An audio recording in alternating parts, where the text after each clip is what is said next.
How did they do it? But do we know that? We all go to the pyramids, we go see the Leaning Tower of Pisa. Someone said something very nicely. He said, we are actually appreciating a building that doesn't stand. It's falling over and wow, let's take a picture, let's take a selfie, and we're getting excited. But we have temples today that stand and they didn't use plaster. Do you know that for this particular stone, they had to use a ramp which was 6 kilometers long, which was pulled by bulls, elephants, and people. 6 kilometers long to get it up there, without any machinery, without any cranes, without anything. And they didn't have plaster. It's withstood 6 earthquakes. You know what happens when an earthquake comes? Without plaster. What they have done is they have an outer wall, then inside that they have a corridor of 6 feet, which is an open, just a corridor, and then they have another structure inside which goes all the way to the top, which is why they can withstand earthquakes, which is why they stood so long. So these are all things that we need to know about. This particular king has built 5,000 dams in his time, and he's made a water management ministry in that time.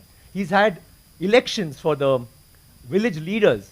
He's asked them to name cities after women. Why should it only be men? Why can't it be named after a queen? And they've had hospitals, free hospitals, and and he actually brought loans. I mean, he used to give loans. He used to help people get dignity, not just throw money around. So this is something that's so illustrious. And this happened in the 9th century. I'm sorry I'm taking so much time. It happened in the 9th century when the rest of the world, you talk about superpowers today, the 9th century all this happened when we had the biggest maritime naval thing in the world.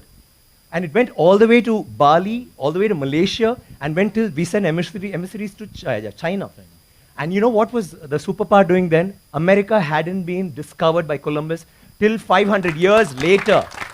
So think about our culture, think about how advanced we were. We need to be proud of this. It's nothing to do with North India, South India, West India, East India. It is, we are Indians. And we need to feel proud about that.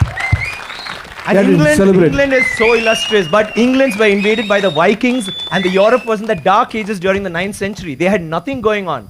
So don't you think we should celebrate history? Absolutely, absolutely. Thank you. Thank you. I need water, please.